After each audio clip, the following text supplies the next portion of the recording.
परम पूज्य गुरुदेव, परम वंदनीय माताजी सूक्ष्म रूप से विद्यमान है, नमन करता हूँ। मानव मात्र को प्रणाम करता हूँ। दोस्तों, आदि शक्ति माँ गायत्री जो प्राणों की देवी है, जो प्राण स्वरूप है। दोस्तों, प्राण बिजली की तरह है, जो आँखों से दिखाई नहीं देते हैं, लेकिन प्रत्येक जीवन धरती पर जितने भी जीव हैं, वो सभी जीव इसलिए जीवित कहलाते हैं क्योंकि उनमें जो प्राण हैं, वो प्राण दोस्तों दिखाई नहीं देता है, और प्रत्येक जीव में प्राण प्रवेश करता है, उसके बाद ही जीवन प्रारंभ होता है। तो वो प्राण शक्ति, वो बिजली रूपी सत्ता जो मानवों में भी, वो चाहे पाकिस्तान में रहते हैं, चाहे अफ़गानिस्तान में रहते हैं, चाहे ईरान में रहते हैं, चाहे अमेरिका में रहते हैं, चाहे धरती के किसी भी कोने पे जो भी मानव रहते हैं, वो दोस्तों जीवन उनका इसलिए है कि वो जीवित होते हैं। तो दोस्तों, यहाँ मानव के परिप्रेक्ष्य में बात हम कर रहे हैं विशेषतः। दोस्तों, पंडित दीनदयाल उपाध्याय जी की जन्मस्थली ये धानक्या स्टेशन जयपुर राजस्थान है, और ये एक ऐसा पावन तीर्थ समान क्षेत्र है राजनीति में दोस्तों, जो आगामी जो भावी जीवन आएंगे धरती पर, उन भावी जीवनों को किस प्रकार से आगामी ये जो अब समय आएगा, उसके अनुसार जो दोस्तों यहाँ भारत में दो काम बहुत बड़े हुए हैं, जो संभवतः कुछ लोगों की नज़रों से दूर हैं, लेकिन अधिकतम जो धरती पर लोग रहते हैं, वो दो चीज़ों को यहाँ अनुभूत कर सकते हैं इस समय। दोस्तों, ये वो समय है, संक्रमण काल परम पूज्य गुरुदेव दोस्तों धरती पर प्रज्ञा अवतार के रूप में यहाँ अवतरित हुए हैं, और दोस्तों दशम अवतार के रूप में जो उनका आगमन धरती पर हुआ है, सबसे बड़ा जो कार्य परम पूज्य गुरुदेव ने किया है, वो दोस्तों मानव को, मानव होना क्या है, मानव है क्या। दोस्तों, प्रथम जो पुस्तक परम पूज्य गुरुदेव ने अपनी लिखी थी, वो मैं क्या हूँ, एक छोटी सी पुस्तिका लिखी थी, और परम पूज्य गुरुदेव उस पुस्तिका में ये साबित करते हैं, मानव मूल रूप से शरीर नहीं है, मानव एक आत्मा है। तो उस किताब का जो अंत निचोड़ है, वो यही है कि जितने भी धरती पर मानव हैं, मानवों के बीच में दोस्तों आत्मत सर्वभूतेषु के सूत्र के अनुसार किसी भी मानव में किसी भी प्रकार की भिन्नता यहाँ परमात्मा ने नहीं रखी है, और सभी को एक ही सूत्र के अनुसार, आत्मत सर्वभूतेषु के सूत्र के अनुसार एक समान सभी को मानते हुए इस सृष्टि का सृजन और विभिन्न प्रकार के जीव जंतु वृक्ष वनस्पति दोस्तों जितने भी प्राणी हैं, उनमें जो प्राण रूप से विद्यमान है, वो सभी में एक ही प्रकार की वो बिजली शक्ति है, जो आदि शक्ति माँ गायत्री कहलाती है। तो आज सारे संसार में ये हमारे जो आज धर्मों की जो स्थिति है, उस लिहाज से मैं बात कर रहा हूँ दोस्तों। तो यहाँ वैज्ञानिक रूप जो हुआ आदिशक्ति माँ गायत्री का, वो है प्रत्येक मानव को प्राण देने का, तो प्राणी बनता है। तो दोस्तों, यहाँ एक पंडित दीनदयाल उपाध्याय जी राजनीति में सारे विश्व को एक अमूल्य धरोहर प्रदान करते हैं, और एक ऐसा सूत्र प्रदान करते हैं जो सारे विश्व मानवों के लिए आज के समय में बेहद अनुकूल है, और इसी पर चिंतन चल भी रहा है, और इसी पर चिंतन चलना भी चाहिए। दोस्तों, एकात्म मानववाद, तो पंडित दीनदयाल उपाध्याय जी ने आज से 25 साल पहले मैं यहाँ आया था जब प्रारंभ में, तो किसी को पता नहीं था पंडित दीनदयाल उपाध्याय जी का जन्म यहाँ हुआ है, और मुझे भी नहीं पता था। लेकिन परम पूज्य गुरुदेव ने पंडित दीनदयाल उपाध्याय जी की जन्मस्थली पर ही मुझे रहने का आदेश क्यों दिया, इसमें मुझे समय लगा दोस्तों, और ये समय लगा लगभग 20 वर्ष, और 20 वर्षों में पंडित दीनदयाल उपाध्याय जी के 4 राजनीतिक सूत्र ऐसे इन्होंने दिए हैं दोस्तों, जो आज के समय में सारे विश्व की जो राजनीति है उसके लिए बहुत ही अमूल्य निधि के रूप में एक ऐसे सूत्र बन गया है। इनके 4 ये सूत्र कि सारे संसार में दोस्तों जहाँ युग परिवर्तन होगा तो परम पूज्य गुरुदेव जो स्वयं महाकाल हैं दोस्तों, तो अब एक कार्य परम पूज्य गुरुदेव का धरती पर आगमन हुआ और महाकाल का अवतरण होता है और युग परिवर्तन का नारा दिया जाता है, और युग परिवर्तन से प्रारंभ किया जाता है और युग निर्माण योजना बनाकर सारी दुनिया के सम्मुख अखिल विश्व गायत्री परिवार। दोस्तों इसका मतलब हुआ है कि सारे संसार में जितने भी संपूर्ण प्राणियों का परिवार जो होगा उसका नाम है अखिल विश्व गायत्री परिवार। तो इसको आप वसुधैव कुटुंबकम कह सकते हैं। वसुधैव कुटुंबकम का आशय यही है कि धरती पर जितने भी जीव वृक्ष वनस्पति प्राणी समुदाय है, इन संपूर्ण प्राणियों का जो घर है, ये पूरी धरती, ये एक परिवार रूप है। ये दोस्तों वसुधैव कुटुंबकम, यहाँ जो परमात्मा ने 2 वैदिक सूत्रों से यहाँ 84 लाख प्रकार के जीव जंतु वृक्ष वनस्पतियों के साथ मानव को भी यहाँ जन्म दिया है, और संपूर्ण जीव समुदाय आज तक इन हजारों सालों में इन 2 ही सूत्रों से आज तक संचालित होता चला रहा है और किसी में कोई त्रुटि नहीं है।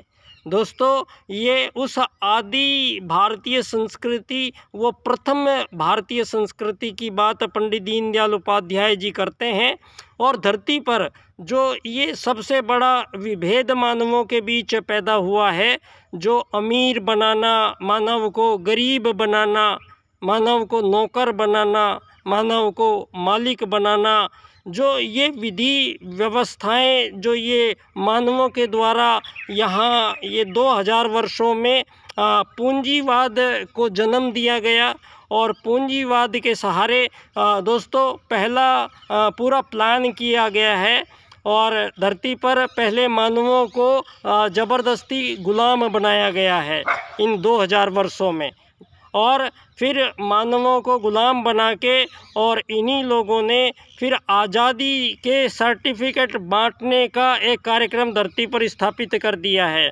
और यहाँ धरती पर सारे मानवों को इस आज़ादी के लिए लड़वाया जा रहा है। और पिछले 250 वर्षों में मानवों के प्रत्येक मानवों के बीच दोस्तों यहाँ युद्ध चल रहे हैं, और धरती पर ये 2 विश्व युद्ध लड़े जा चुके हैं, तीसरा भी लड़ा जा चुका है जो कोरोना के रूप में युद्ध लड़ा है, और बहुत मानव जाति ने जनशती सही है, और इसको युद्ध का नाम दिया नहीं गया है, लेकिन ये एक प्रायोगिक युद्ध था जो सारी दुनिया ने झेला, और इस पर किसी भी देश के आज़ाद देश के प्रधानमंत्री या राष्ट्रपति ने कोई भी वक्तव्य जारी नहीं किया आज तक। उसके बाद भी इनके आज़ाद देशों में चुनाव होते रहे हैं, आज़ाद देशों में सरकारें बनती रही हैं, और सारे आज़ाद देशों की सरकारों के बीच में जो करार होते रहे हैं और करार बिगड़ते रहे हैं, इस आधार पर सारे संसार के मानवों को दोस्तों किसी को विकसित राष्ट्र कहा गया, किसी को अविकसित राष्ट्र कहा गया, किसी को विकासशील राष्ट्र कहा गया, और इस हिसाब से धरती पर मानवों के विभाजन करवाकर और युद्ध लड़े गए। और जो पक्ष जीतता गया उसको आज़ाद का सर्टिफिकेट दिया गया। और आज़ादी के सर्टिफिकेट के साथ धरती पर एक कृत्रिम सीमा रेखा का निर्माण किया गया और इन कृत्रिम सीमा रेखाओं में मानवों को अंदर भरा गया और बाहर आज़ाद देश लिखा गया। और एक सबसे बड़ी बात जितने भी धरती पर आज़ाद देश करके कहलाए हैं, इन सभी आज़ाद देशों को आज़ाद होने से पहले सभी से एक हस्ताक्षर लिए गए हैं। ये हस्ताक्षर इस बात के लिए गए हैं कि आपके कोई भी राजनीतिक सरकार आए, चाहे कोई भी जाए, लेकिन जो सरकार होगी तो वो सरकार आर्थिक वैश्वीकरणवाद की नीतियों से सारी दुनिया के आज़ाद देशों को चलना पड़ेगा। दोस्तों, ये एक ऐसा बंधन है जो सब कुछ आज़ाद होते हुए भी मानव को वहीं पर उसका बॉन्ड कर देता है। आज सारी दुनिया में जितने भी आज़ाद देश हैं, ये आज़ाद देश अपने देश की धन की कीमत तय नहीं कर सकते। किसी भी देश का प्रधानमंत्री और राष्ट्रपति अपने देश के धन की कीमत तय नहीं कर सकता। दोस्तों, सारी दुनिया के आज़ाद देशों में जो उन आज़ाद देशों के धन की कीमत है वो आज भी पूंजीवाद तय करता है। तो सारी दुनिया में जो ये लोकतंत्र नाम तो दिया गया है, बढ़िया नाम है, लेकिन इसमें लोग एक नहीं हैं। और दोस्तों, मैं किसी इसमें खामी के रूप में एक चीज़ प्रस्तुत है। किसी भी देश में जहाँ मानव रहते हैं तो एक आत्मवत् सर्वभूतेषु के भाव से यहाँ भारत में प्रत्येक मानव प्राचीन काल से ही हम हजारों लाखों करोड़ों वर्षों से यहाँ रहते आए हैं और उसकी झलक मैंने अपने बचपन काल में आज से 50 साल पहले तक वो झलक देखी है। दोस्तों, यहाँ जिस बात को पंडित दीनदयाल उपाध्याय जी अर्थायाम में कहते हैं कि दोस्तों अर्थायाम होना चाहिए दुनिया में कि धन की किसी को धरती पर कमी नहीं होनी चाहिए। पंडित दीनदयाल उपाध्याय जी का जो राजनीतिक दर्शन है वो सारी दुनिया में विशेष इसलिए है कि जो ये गरीब अमीर का यहाँ धरती पर खेल चल रहा है, ये हजारों वर्षों का, इस खेल का समापन वो सूत्र जो कर रहे हैं इनके अर्थायाम आधारित एकात्म मानववाद। दोस्तों, ये दो सूत्र इनके यहाँ धरती पर एक ऐसी राजनीति की स्थापना करते हैं कि धरती पर जितने भी मानव हैं इनके बीच में ना तो किसी के युद्ध होंगे धरती पर, ना कोई विभाजन होंगे मानवों के बीच में, और मानवों के बीच में सबसे बड़ा जो हजारों सालों से जो गलतियां हो गई हैं पहले, उन गलतियों को हर जन्म में मानव दोहराता चला आया है। दोस्तों, यहाँ धरती पर मानव और सारे जीव एक यात्री बनकर आए हैं। पंडित दीनदयाल उपाध्याय जी के एकात्म मानववाद के अनुसार यहाँ धरती पर आया ही आत्मा है और ये आत्मा सब में एक समान है। ये चिड़िया में, तोते में, कबूतर में, शेर में, बंदर में, हाथी में, मानव में, ये आत्मा जो है ये सब में एक ही आत्मा प्रवेश किए हुए है। तो दोस्तों, यहाँ जो विभेद हम समझे बैठे हैं मानवों के बीच में वो तो कुछ है ही नहीं, और हम लोग गलती और क्या कर रहे हैं कि अपनी ही जो आत्माएं हैं उन जीवों को धरती पर काट काट कर खाया जा रहा है। इतनी अज्ञानता सारी धरती पर आज तक चली आ रही है। और यहाँ पर विज्ञान, आपका जितना भी विज्ञान है, ये सारा धरती पर इतना पॉल्यूशन भर दिया है कि इसकी वजह से पूरा एटमॉस्फेयर, जो पूरा पर्यावरण है, वो संकट में आ चुका है। और पर्यावरण की झलक, उसका जो प्रतिकार है, उसको झेलना मानव के बस की बात नहीं है। तो ये निश्चित है अब कि धरती पर शायद कई देशों का नामो निशान तक मिटने वाला है, ऐसी परिस्थितियां बनने वाली है। और धरती पर जितना भी ये आपने टेक्नोलॉजी यूज़ की है, आपकी टेक्नोलॉजी की वजह से यहाँ छोटे जो जीव जंतु हैं वो हज़ारों तरह की प्रजातियाँ यहाँ विलुप्त हुई हैं, इस कारण कि आप विज्ञान यूज कर रहे हो। तो धरती पर ऐसे विज्ञान को मान्यता नहीं दी जा सकती जिसकी वजह से धरती का अन्य कोई जीव जंतु यहाँ पे उसकी जान को बनती हो, अन्य छोटे जीव जंतु मानव की वजह से यहाँ ख़त्म होते हो, ऐसा कोई विकास सृष्टि में मान्य नहीं किया जा सकता। यहाँ पंडित दीनदयाल उपाध्याय जी कहते हैं, प्रत्येक जीव को परमात्मा ने 2 वरदान देकर भेजा है। एक, मानव को भोजन का अधिकार, मानव के साथ प्रत्येक 84 लाख प्रकार के जीव जंतुओं को आहार प्राप्ति होती रहेगी, इसका आश्वासन परमात्मा ने सब जीवों को दिया है। और सब जीव आज तक कोई विषम परिस्थितियां के अलावा आज तक हजारों लाखों करोड़ों सालों से यहाँ अस्तित्व में धरती पर है। और प्रत्येक जीव को आज तक जब भी उसको भूख लगती है तब उसको भोजन उपलब्ध रहता है, और उस भोजन को उसकी उपलब्धता के लिए उसको कोई ज़्यादा प्रयास करने नहीं पड़ते हैं। और हजारों सालों से कोई भी जीव अगले दिन के लिए भोजन को बचा के नहीं रखता है। तो प्रत्येक जीव को जो परमात्मा का आश्वासन है कि जो प्रत्येक जीव को भोजन का जो अधिकार है परमात्मा का, वो प्रत्येक जीव को प्राप्त होता है। तो धरती पर आप लोगों ने, मानवीय जातियों ने यहाँ ऐसा क्या किया है कि यहाँ मानव ही भूखे मरते आए हैं और मानव ही भूखे मर रहे हैं। यहाँ भूख के लिए एक दूसरे के कत्लेआम होते चले आए हैं धरती पर। ये ऐसी जो आपकी राज की नीतियाँ, इसकी जिम्मेदार कौन? धरती पर आज जो मानवों के साथ जो व्यवस्थाएं बनी हुई हैं दोस्तों, धरती पर बहुत बड़े षड्यंत्र मानव ने ही मानव के साथ किए हैं, और यहाँ गलतियाँ मानवों की ही गलतियाँ हैं।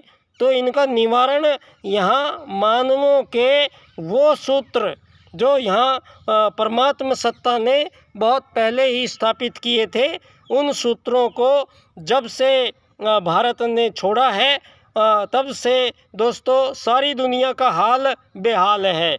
यहाँ जो आज 20वीं शताब्दी में सारी दुनिया को ये बताया जा रहा है कि मानव की उत्पत्ति यहाँ मछली बंदर से इंसान बने हैं, ये डार्विन और चार्ल्सवाद के अनुसार आज दोस्तों। और इन्होंने बताया पदार्थ विज्ञान की खोज ये इन्होंने की, डाल्टन ने की, इन्होंने हर जो भी खोज है वो सारी इस पश्चिम के नाम हो गई है।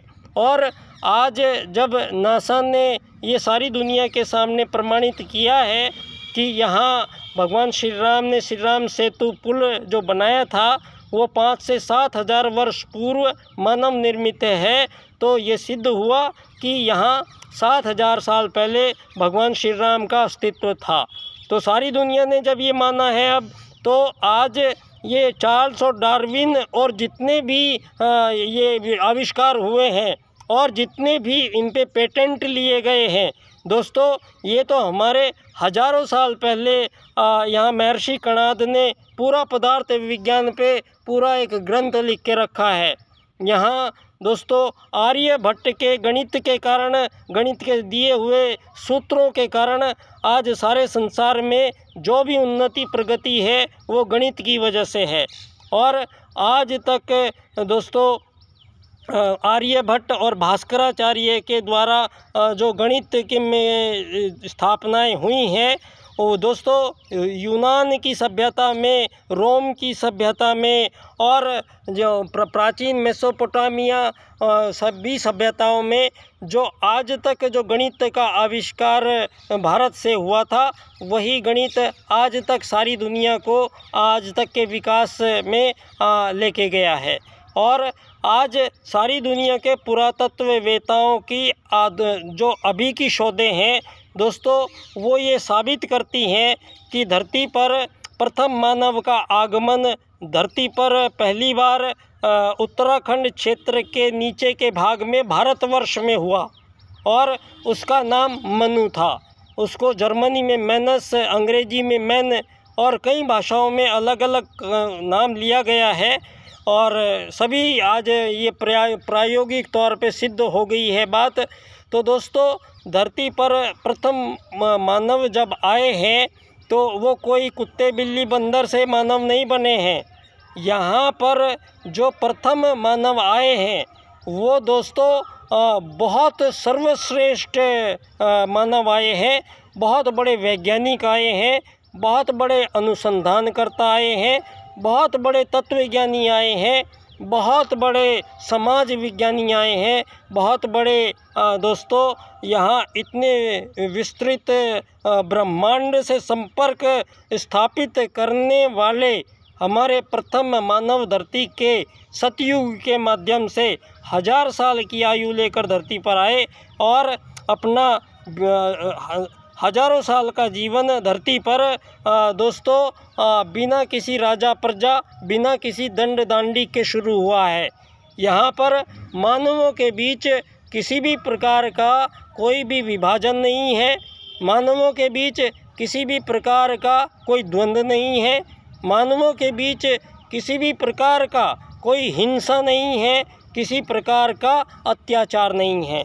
यहाँ सम मानव एक दूसरे को दोस्तों आत्मत सर्वभूतेषु के भाव से एक दूसरे को देखने वाले सतयुग में इतने सतयुगी मानव थे। और यहाँ पर बिना किसी राजा प्रजा दंड दांडी के मानवता की शुरुआत करने वाली वो ये धरा है, ये भूमि है, ये वो भारतवर्ष है दोस्तों।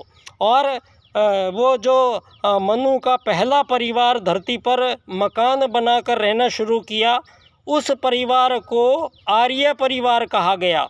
आर्य परिवार इसलिए क्योंकि उनके बहुत सर्वश्रेष्ठ कार्य प्रथम मानव ने धरती पर किए और वो था यज्ञ विज्ञान का आविष्कार। दोस्तों, यहाँ पर प्रथम मानवों ने यज्ञ विज्ञान का अद्भुत, अतुलनीय और अति वैज्ञानिक एक ऐसा सूत्र, ऐसा एक विधि तैयार की थी जिससे पूरे ब्रह्मांड से उनका संपर्क था, स्थापित किया था और पूरे ब्रह्मांड में अपनी ऊर्जाओं को वो आदान प्रदान करने में दोस्तों समर्थ हुए हैं। ऐसे हमारे आदि पूर्वज मानव धरती पर आए हैं। तो यहाँ पर प्रथम आगमन काल के बाद में दोस्तों यहाँ त्रेता के और सतयुग के बाद में जो व्यवस्थाएं बनी उसमें धरती पर दोस्तों सबसे पहले धरती पर हमारी जो आदि संस्कृति है, भारतीय संस्कृति, वो 2 मूलभूत सूत्रों पर डिपेंड है। प्रथम हमारी ये मान्यता है कि यहाँ परमात्मा सत्ता जब भी अधर्म धरती पर बढ़ता है और धर्म की स्थापना करने के लिए मानव आता है, मानव रूप धारण करके परमात्मा आता है। तो दोस्तों ये प्रथम बार धरती पर हुआ था जब भगवान श्री राम को आना पड़ा था। और दोस्तों यहाँ पर भगवान श्री राम ने जो प्रथम स्थापना की है मानवों के बीच, वो थी एक स्त्री और एक पुरुष के बीच में रिश्ता कैसा होना चाहिए।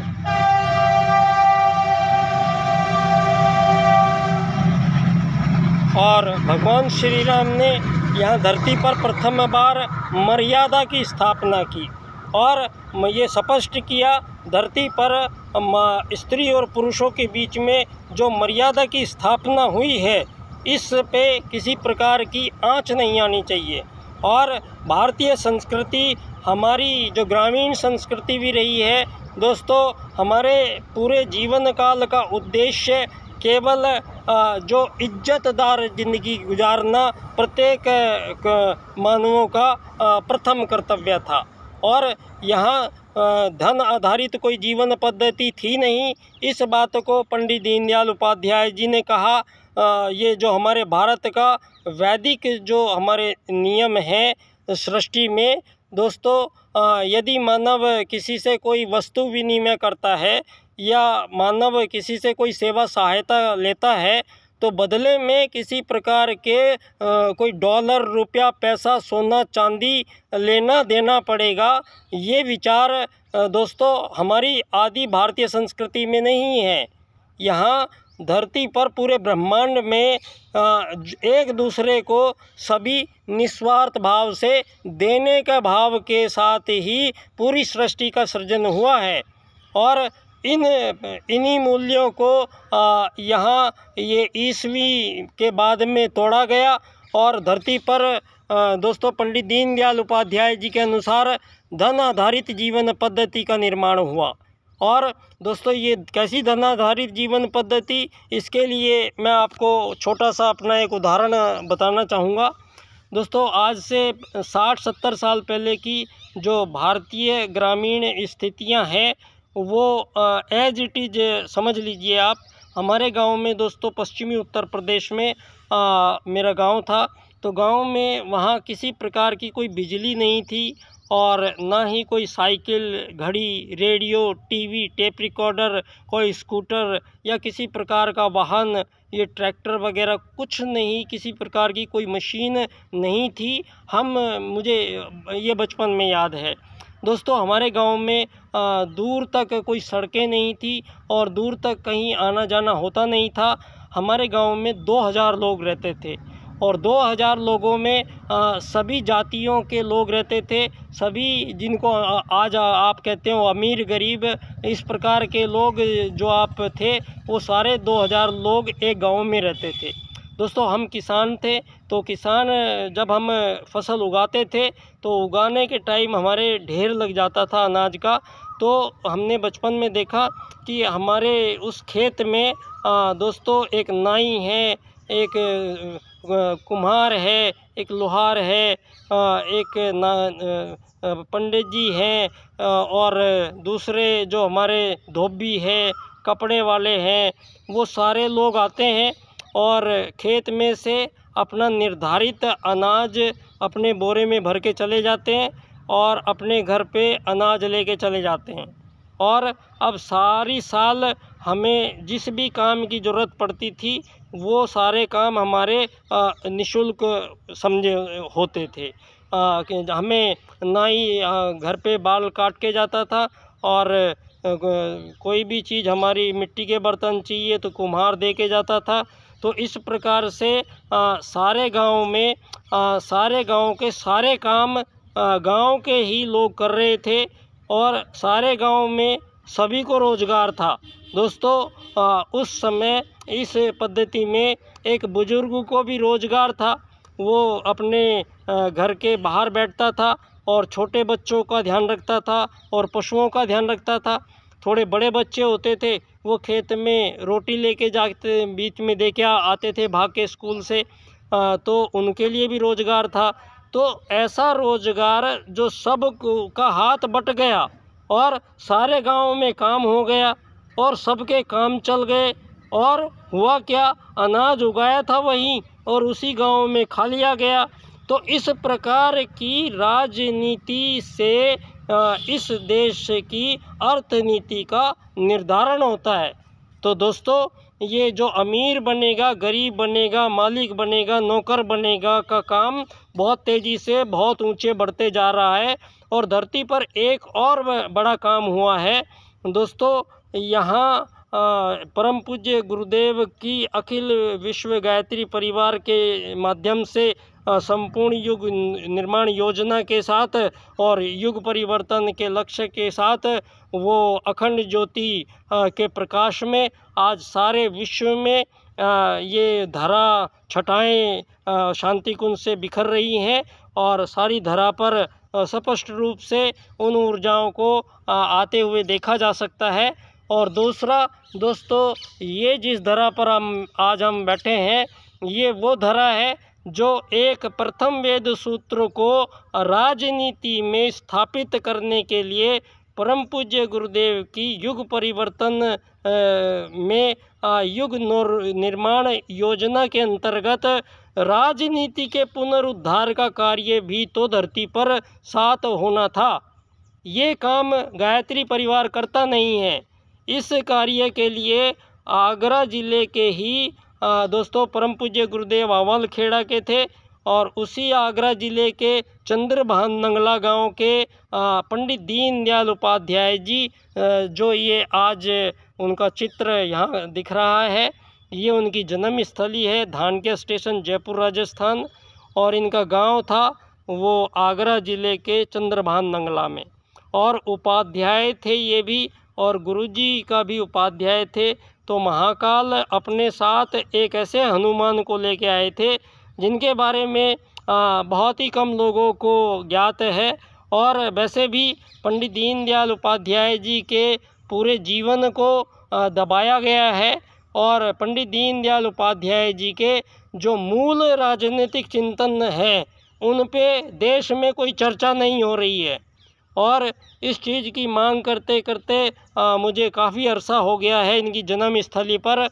यहाँ पर मैं अपना हर बार जो मेरा व्याख्यान में रखता हूँ वो पंडित दीनदयाल उपाध्याय जी के 4 राजनीतिक सूत्रों को मैंने इस क्रम से इनकी व्याख्या की है। दोस्तों, आर्थिक लोकतंत्र द्वारा अर्थायाम आधारित एकात्म मानववाद की राजनीति की सारे विश्व में जब हम स्थापना कर लेंगे तो हमें अंत्योदय की प्राप्ति होगी।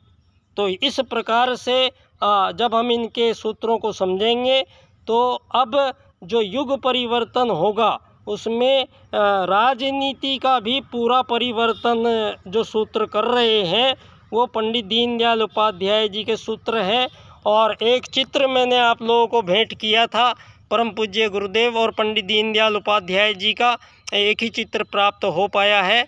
और ये मेरी अंत्य प्रेरणा से ही मैंने इनके बीच के संपर्क को जाना, और इनके संपर्क को ये सिद्ध हुई बात, और ये बात भी सिद्ध होगी कि पंडित दीनदयाल उपाध्याय जी जो परम पूज्य गुरुदेव के ही प्रथम शिष्य थे। तो दोस्तों, यहाँ राजनीति के पुनर्निर्धारण का जो कार्य पंडित दीनदयाल उपाध्याय जी ने दोस्तों अर्थायाम आधारित एकात्म मानववाद के रूप में सारे संसार के सम्मुख प्रस्तुत किया है, जहाँ एक ऐसी दुनिया की कामना है जहाँ ना कोई अमीर होगा, ना कोई गरीब होगा, ना कोई मालिक होगा, ना कोई नौकर होगा। और धरती पर जितने भी हजारों सालों से जितने भी युद्ध, शोषण, वध, हत्याओं के ये सिलसिले चल रहे हैं धरती पर, इन सब का सारे विश्व से एक साथ संपूर्ण उन्मूलन की जो योजना है वो पंडित दीनदयाल उपाध्याय जी के ये राजनीतिक सूत्र सारे संसार के 8 अरब मानवों को एक ऐसा राजनीतिक पैकेज तैयार करके देते हैं जहां धरती पे मानवों के समक्ष आई हुई संपूर्ण समस्याओं का निराकरण करते हैं। और दोस्तों, इसी इनके 4 सूत्रों के साथ परम पूज्य गुरुदेव को पुनः मैं नमन करता हूं, और परम पूज्य गुरुदेव की युग निर्माण योजना सफल हो, सफल हो, सफल हो, और युग परिवर्तन पूर्ण हो, पूर्ण हो, पूर्ण हो। दोस्तों, युग परिवर्तन के परम पूज्य गुरुदेव के 2 सूत्र आत्मत सर्वभूतेषु, और इस आत्मत सर्वभूतेषु की सिद्धि राजनीति में, और राजनीति में स्थापित करने वाले कौन? पंडित दीनदयाल उपाध्याय जी, जिन्होंने एकात्म मानववाद के राजनीतिक सूत्र से ये सारे संसार के जितने मानवों के बीच विभेद है सबको समाप्त करते हैं, और 8 अरब मानवों को एक आत्मा मानते हुए और मानव के शरीरों को जो आवश्यकताएं हैं उनको आजीवन निःशुल्क प्रदान करने का प्रथम पूर्ण है।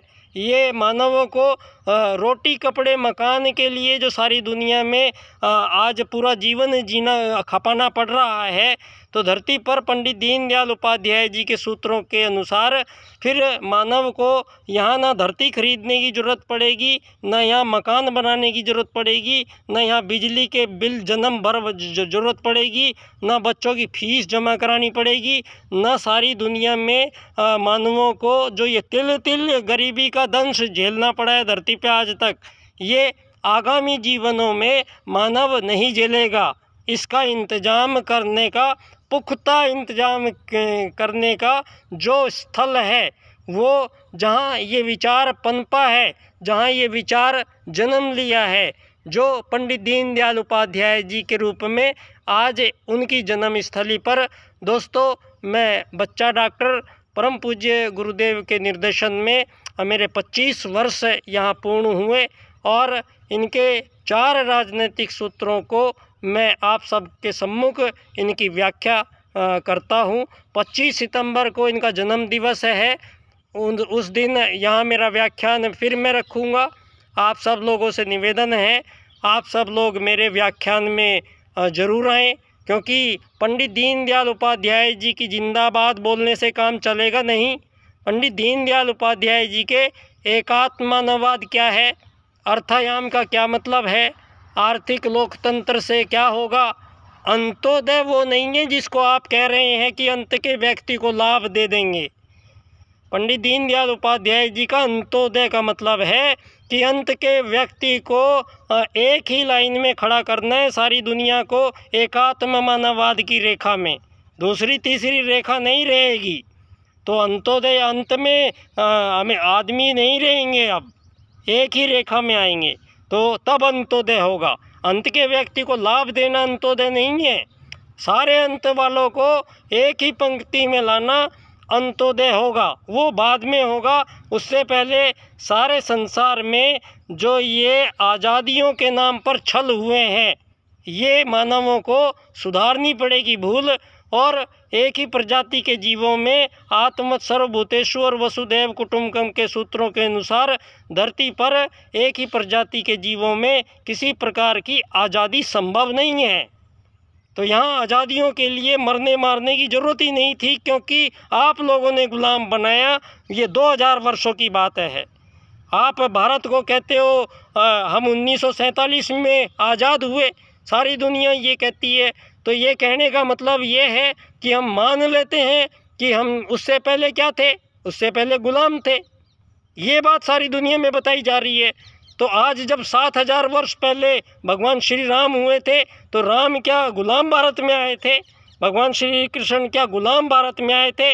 ये गुलाम और ये आज़ादियों का ये जो जुमले तैयार किए हैं इस पश्चिम ने, इस सारी दुनिया को इस आज़ादी के नाम पर भ्रमित करके, और मानवों के बीच एक ऐसे युद्ध चल रहे हैं जिसका कोई अंत नहीं है। तो अब मानव आगे झेलने के लिए तैयार नहीं है। आज मानवों के समक्ष हमारे पास ऐसी राजनीति है जो सारी दुनिया के 8 अरब मानवों को ये गरीब अमीर से ही छुट्टी दिलाती है, ये मालिक नौकर के झंझट से मुक्ति दिलाती है। ये मानवों को जो आज ये सारी ज़िंदगी ये धन कमाने के लिए मानव सारी ज़िंदगी भर बिता देता है, तो धन आधारित जीवन पद्धति को पंडित दीनदयाल उपाध्याय जी नहीं मानते हैं। वो अर्थायाम का राजनीतिक दर्शन सारे विश्व में देखना चाहते हैं, तो दीनदयाल जी की जय होगी।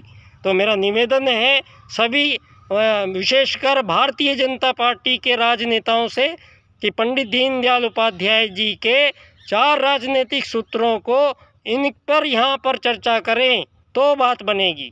बहुत बहुत धन्यवाद। बच्चा डॉक्टर।